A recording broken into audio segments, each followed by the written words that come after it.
Dave Canales says that he's wrestling with the idea of whether to play Bryce Young in the preseason or not. Would it be the wisest decision to sit out Young this preseason? I'll tell you right here on Locked On Panthers.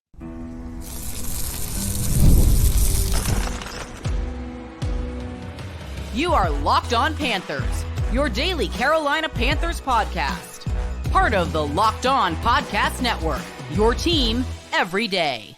Welcome into another edition of the Locked On Panthers podcast, a part of the Locked On Podcast Network. I'm your host, as always, Julian Council, talking Carolina Panthers with you every Monday, Tuesday, Wednesday, Thursday, and of course, Friday. Your team every day. That's our motto here on the Locked On Podcast Network. Subscribe or follow the show for free on YouTube or wherever you listen to your favorite podcast. And be sure to follow me, Julian Council, on Twitter at Julian Council, where on Fridays throughout the offseason, I'm right here on the show answering your weekly Friday mailbag questions, either at me or DM me on Twitter at Julian Council to get your questions in for this week's edition of the weekly Friday mailbag right here on Locked On Panthers. Today's episode of Locked On Panthers is brought to you by FanDuel. Make every moment more. As playoffs wind down, the sports stop sporting like we want them to. But this summer, FanDuel is hooking up all customers with a boost or bonus daily. That's right. There's something for everyone every day, all summer long. Visit FanDuel.com/lockedon to get started today. Day 9 of Panthers training camp is in the books. Day 10 will happen on Tuesday morning. Then on Thursday night, the preseason opener in New England against the Patriots, getting Panther football back on the field, and I cannot wait. It's not the regular season just yet, but glad to have preseason football against another helmet, another opponent happening this Thursday. And some interesting notes coming out of training camp on Monday from Panthers head coach Dave Canales about what his plan may be for the starting quarterback here in Carolina, Bryce Young, and whether he will play in the preseason. So we're going to talk about that. I'm going to give you my observation as I was down there on Monday for day 9 of Panthers training camp. Also, the latest roster moves that are happening here in Carolina. Starting off, though, with the head man in charge here in Carolina, Dave Canales came and spoke to us after a non-padded practice. Important to note that the last 2 days leading up to Monday, on Saturday and on Sunday, intense heat here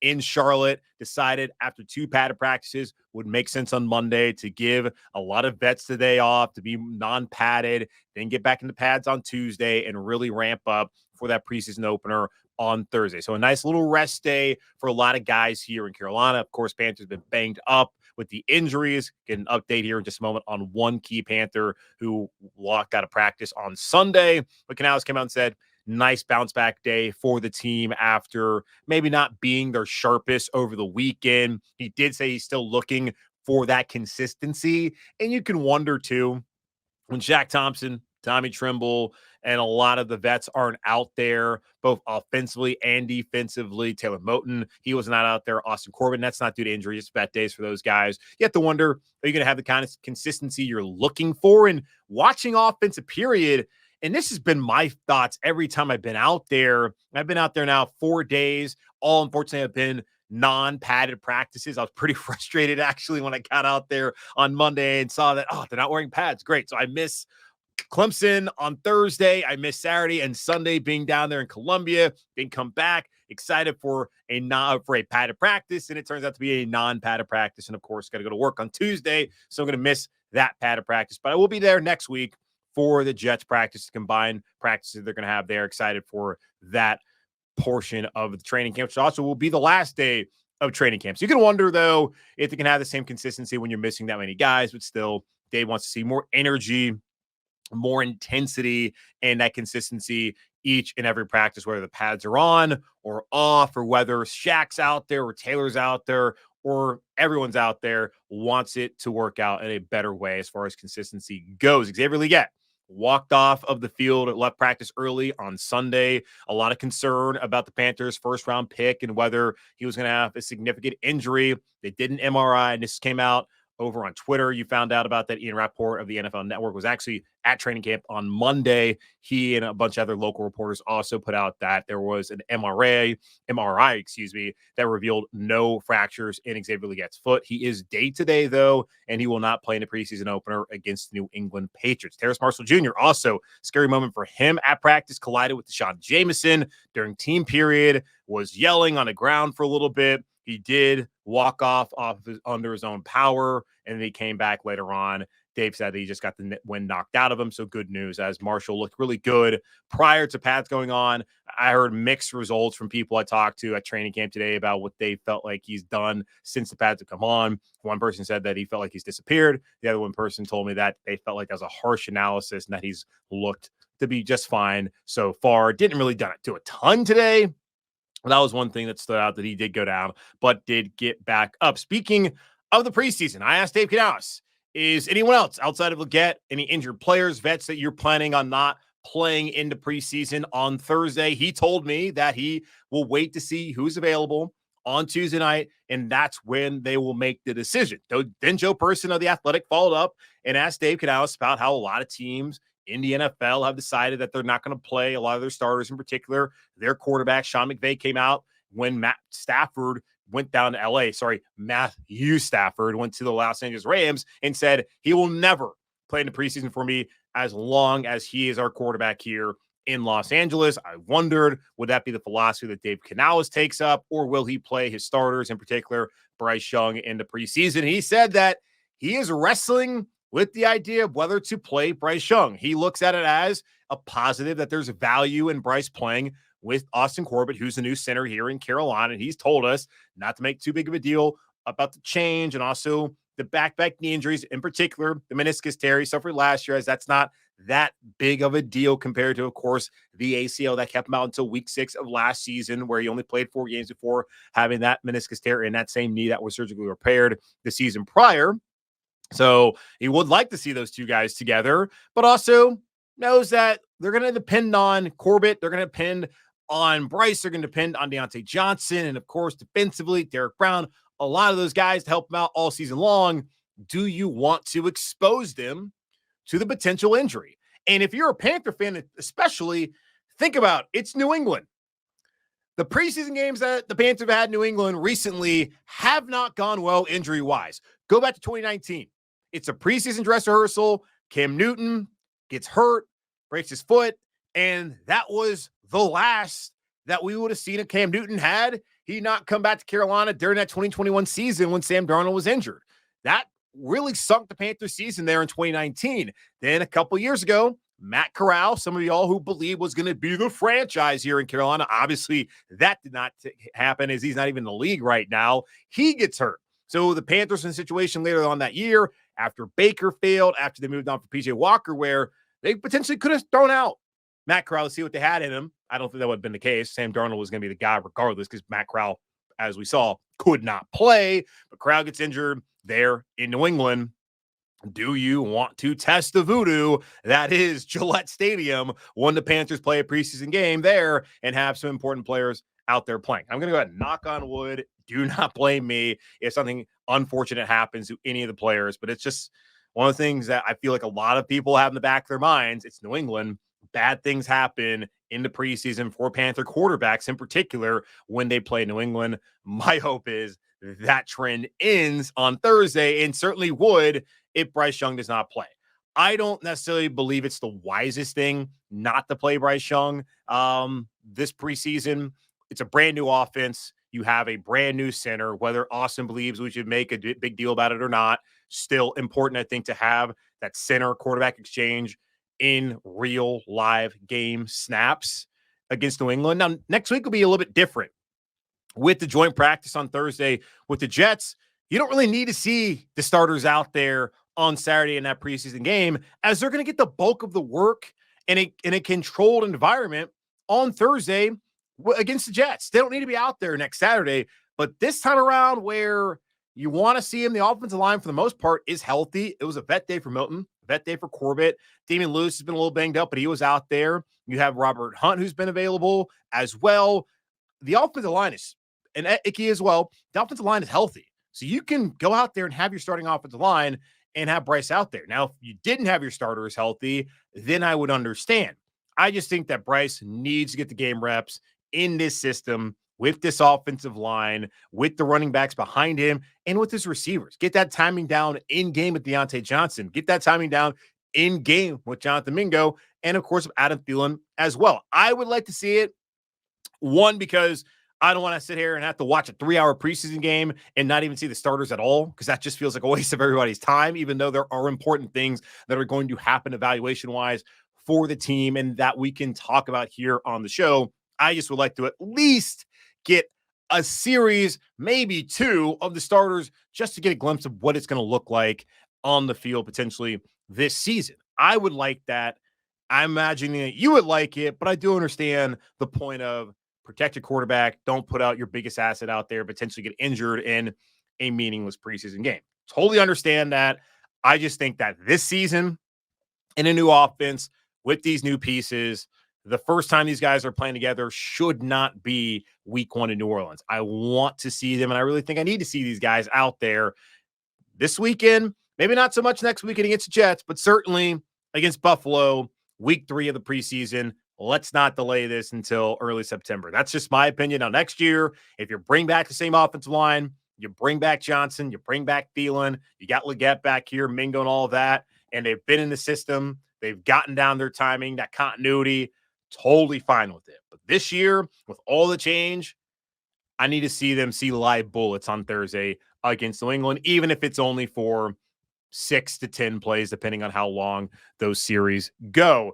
Some other things from Dave Canales. You saw that there's been a lot of consistency from Xavier Woods. Feels really great about his communication on the back half. Said that about all the safeties. Lamar Jackson, the corner here in Carolina, not the quarterback there in Baltimore, someone who Canales said has made a lot of plays, and he wants to see if that translates to the game. So look at him as somebody potentially who could make the back end of the roster as a corner, but really I think most likely a practice squad guy. And there was an injury to Kamoko Toure, who they signed to be an outside linebacker. He's headed IR. Dave Canales will look, and the team and Dave Canales, mainly really Dan Morgan, will look at more outside linebackers to come out there and help them, as that has been a position of need as DJ Wonnum continues to recover from a quad injury suffered last year in Minnesota.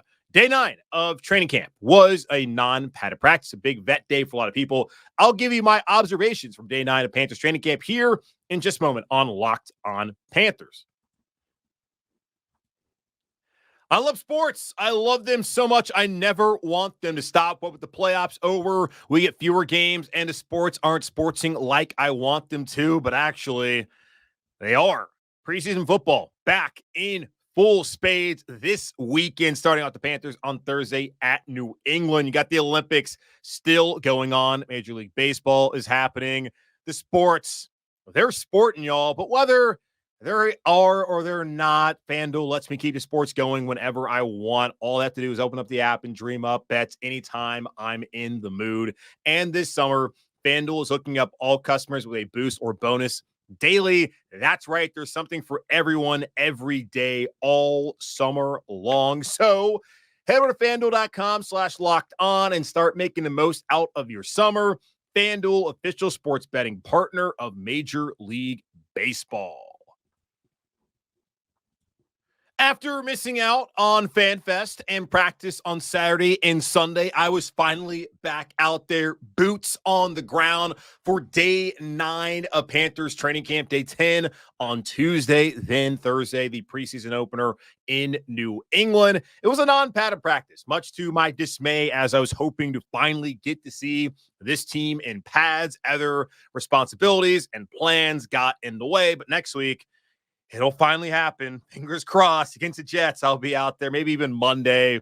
But I'm supposed to be in Richmond this week. I'm going to be in Richmond this weekend for NASCAR. It's unfortunately a Sunday night race, so it's going to be difficult for me to drive back after the race and be there on Monday morning for practice. But I'm mulling that as potentially something that I will do. But looking at it, it was a big vet day for a lot of guys. Adam Thielen, vet day. Taylor Moton, vet day. Austin Corbett, vet day. Ashawn Robinson. I was kind of surprised that he got a vet day, but he got one. Josie Jewell as well, and Troy Hill. Derek Brown, no vet day. J.C. Horn, no vet day. They were out there as well, two integral parts of this Panthers defense and some young building blocks for the future. Guys that I did not see out there at all. Shaq Thompson, who is still dealing with a hamstring, and we're not quite sure how long it's going to take Shaq. And David said that it could be a couple weeks, and I don't know, what is a couple weeks? Is that he's ready to go after the preseason is over against Buffalo? He's going to be ready week 1. That is something that we do not know right now. But what is important to note is that this staff really likes Trevin Wallace. They love what they've seen from him so far, the way he's been able to run sideline to sideline. And I did wonder when the Panthers drafted him in the 3rd round back in April, how big of a role he was going to play this season, provided that Thompson and Josie Jewell are both healthy. If those guys are both healthy, they're going to play the bulk of the snaps this season. But now looking at it, with Shaq not being healthy and Wallace getting to run those first team reps alongside Clyde and Cherylus today at practice, and he even has gotten those opportunities in the past anyways, does he carve out a role getting at least 33% of the snaps this season with Shaq and with Josie healthy? I would think so, especially if they like what they've seen. And Thursday will be important. You look at guys like Bryce Young, and you want to see him play offensive line. You want to be able to see whether this O-line can hold up. We found out last preseason that was certainly an alarming part of the team that turned out to really be a weakness, mainly because of the injuries that unit suffered, but still was not as good as that. At least I thought it was going to be a season ago. A guy like Trevin Wallace getting a chance to play in the preseason, I think, is really important, as right now he's your starting linebacker with Josie Jewell if Shaq Thompson's not healthy. Well, Josie's already played in this system before. He doesn't necessarily need to play. Maybe having him out there with Trevin Wallace would make sense, but Trevin Wallace being the green dot calling the plays in the formation, I don't think that would be a bad idea, especially when maybe next year he could be taking over that role in the middle of the defense as the guy wearing the green dot, which is where the helmet communication is, by the way, for folks who don't understand what I'm meaning when I say green dot. So really good to hear that he's playing well so far. Xavier Legette was not out there. I did not see him at all. I'm assuming just rehabbing inside and getting back as he's day-to-day. That's what's important. It sucks to have him have a setback like that. The good thing is we got Deontay Johnson still healthy. Knock on wood. Adam Thielen. Knock on wood. John Domingo. Knock on wood. Terrace Marshall Jr. is okay. Knock on wood. So just knocking on wood all the time now. All the injuries the Panthers have suffered. That is one area where you already have your 2 guys you're expecting to really be big time for you who are available, and you still wonder what role Xavier Legette is going to play this season. Cam Gill, he also is not out there. The special teams ace from Tampa, who's also a pass rusher at that outside linebacker spot, someone who I projected to make the 53-man roster once training camp ended. Right before training camp, that's when I made that projection.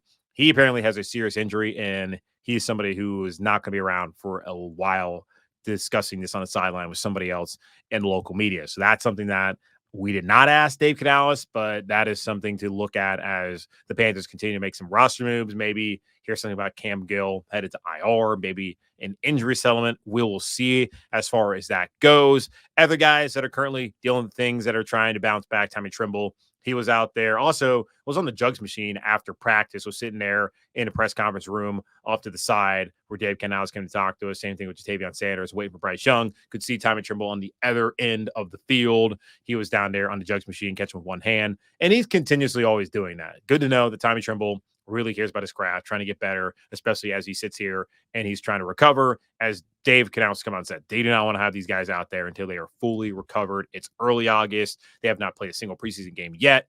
No reason. He should be ready to go next week. My guess is, of course, he's not going to play on Thursday. I don't think he plays next Saturday. If you see him in the preseason at all, it will be in the finale on the road in a couple weeks' time at Buffalo. Ian Thomas also walked out later on.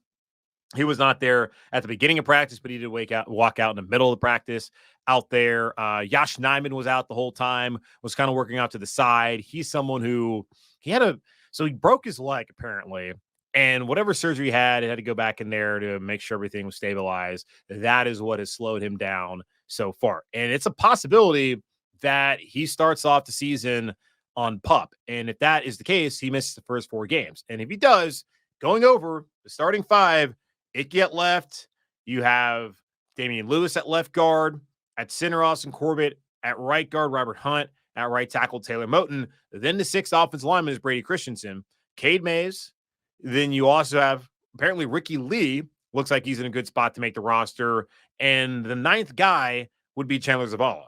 So the Zavala right now would not be on a team if Nyman is going to be on the initial 53. If he's not on the initial 53, looks like Chandler Zavala would end up being the ninth guy, where right now he would be the 10th offensive lineman and the technically even, but the odd man out in that situation here in Carolina. So something to monitor, as it's possible that Nyman will not be ready to go week one. Andy Dalton, he was also out on the sideline. I did see him throwing a little bit later on at practice as he's working his way back from a calf injury. The Panthers do have a new quarterback. Jake Luton, an old friend, is here in Carolina. He was out there wearing number 2. A couple other things. Brady Christensen was in at right tackle. That was the case the other day as well. And with the first team, as Taylor Boton's out and Josh Nyman's out as well. Cade Mays is at center as a starter, as you had, or the Panthers rather, not you, because you're not the Panthers. Maybe you are if you're listening, Panther people. But the Panthers had Cade Mays in there at center while they gave Austin Corbett a day off. Christensen, he's going to be the 6th offensive lineman. I know there's been times where Chandler Zavala has been out with the first team, just getting a look at what he can do. And Canales didn't mention him. It's good to see the offensive line depth, and he mentioned Chandler Zavala by name as someone who's doing a good job. But this is a real game in a regular season. It's going to be Christensen who gets the first call. And in that center, it's going to be Mays. Like Christensen, he may be the 6th guy as far as if you need someone at left or right, or at left tackle or right tackle. But as far as who's going to be the backup center truly, that is Cade Mays. Again, Claude Charles and Trevin Wallace were in there at first team linebacker, with Thompson out with that hamstring injury and Josie Jewell getting a vet day. Looking at 7-on-7, Deontay Johnson, Bryce Young, that connection continues. Both of the big time catches I saw from him on Monday morning. Then special teams period, Eddie Pinheiro made all but one of his field goals. I still don't see that as a true competition. Pinheiro, 3rd most accurate kicker in NFL history since the end of the league. That's a guy that should be the starting kicker for Carolina. Yes, if Mevis is able to keep it close and be more consistent, the Panthers can save $1 million something plus whatever they have to pay Eddie Pinheiro down the road next season if they do want to keep him around. Other notes, Greg Olsen, Luke Kuechly, and Thomas Davis, all 3 of those guys at practice. Now, Luke Kuechly, I think it was primarily there because he's doing a lot of stuff with FanDuel. Kay Adams of FanDuel TV, formerly of the NFL Network, Good Morning Football. She was out there doing interviews with Bryce Young and with Dave Canales, and she was here earlier back in March when FanDuel first launched, which, of course, is official betting partner of Locked On. She was out there today talking to those guys. Luke Kuechly was helping her out as well. Greg Olsen just hanging out with his kids, and TD. Saw him later on.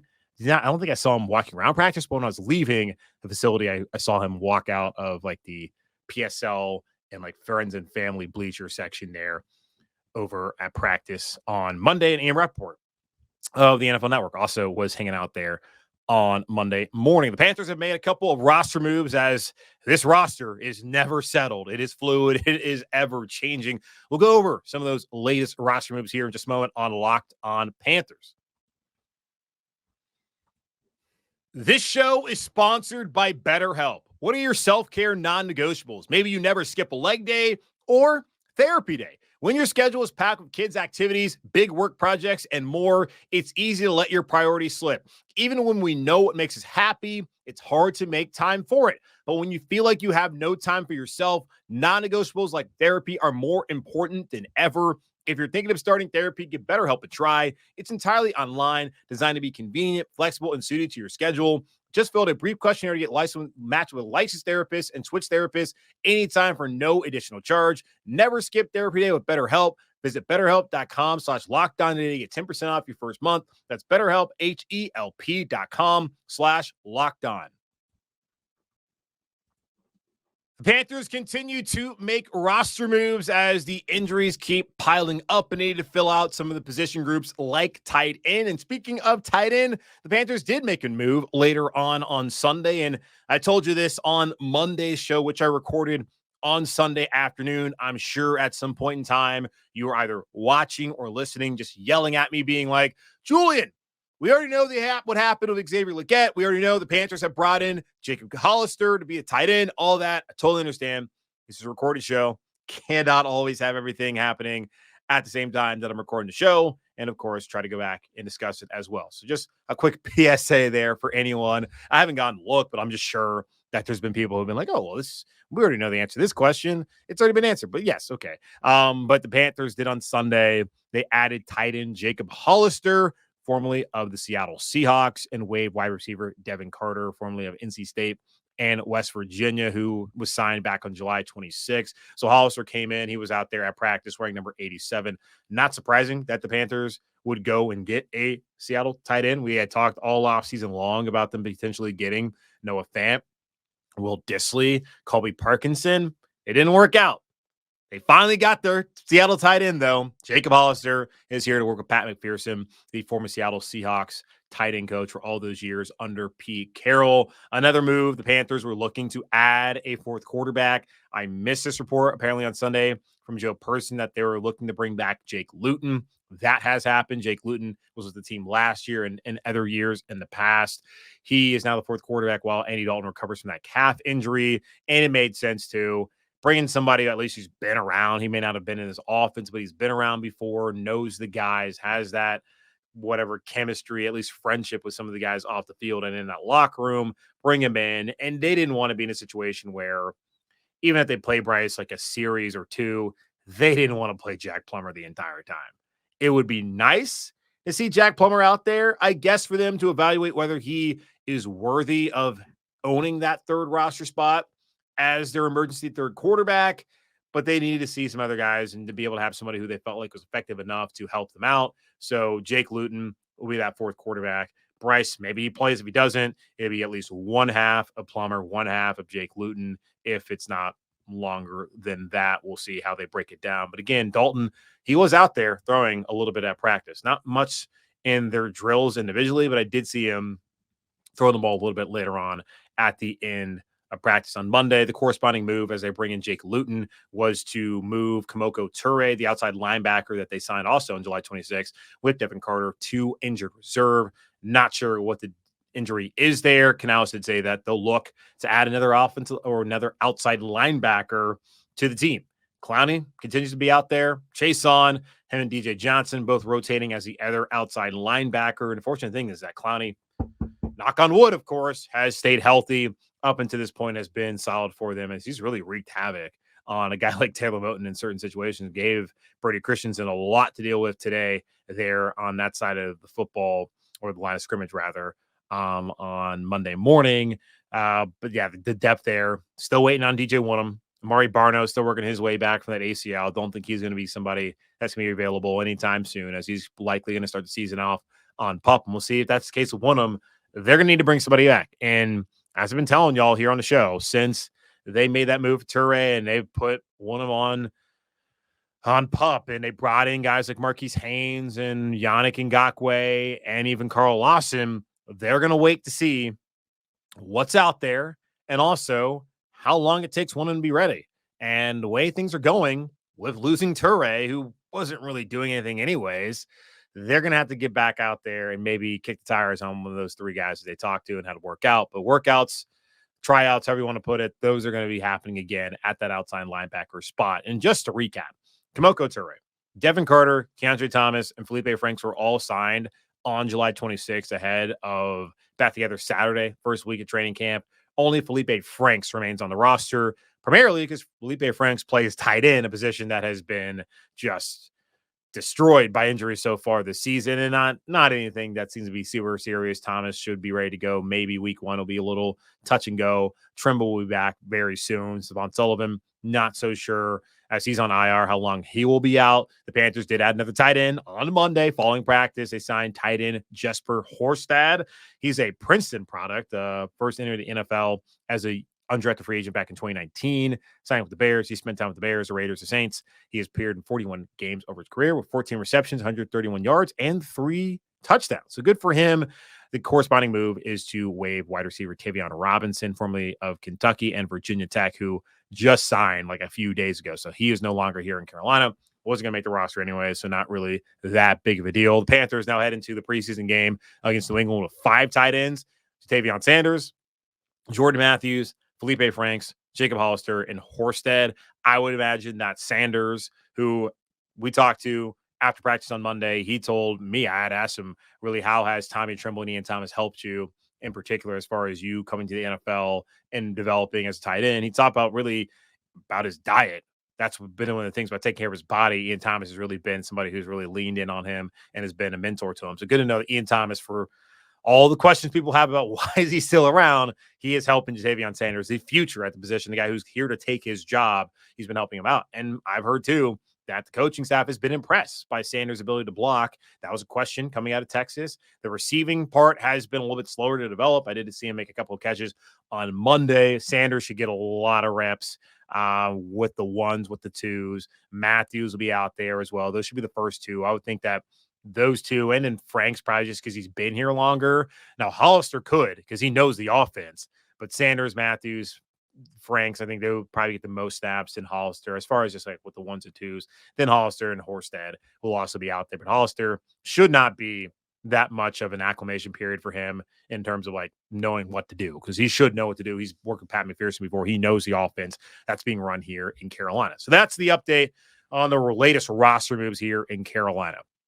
That's going to wrap up this edition of the Locked On Panthers podcast, part of the Locked On Podcast Network, hosted by yours truly, Julian Council. Again, y'all subscribe or follow the show for free on YouTube or wherever you listen to your favorite podcast. And be sure to follow me, Julian Council, on Twitter at Julian Council, where I will be back with you later this week to answer your weekly Friday mailbag questions, either at me or DM me on Twitter at Julian Council to get those questions into me right now. But in the meantime, be safe, be happy, be whole as always, and forever keep pounding. And I'll talk to y'all on Wednesday. We'll be joined by Alex Zeitlo of the Charlotte Observer to get his thoughts on training camp and also to preview the preseason opener up in New England.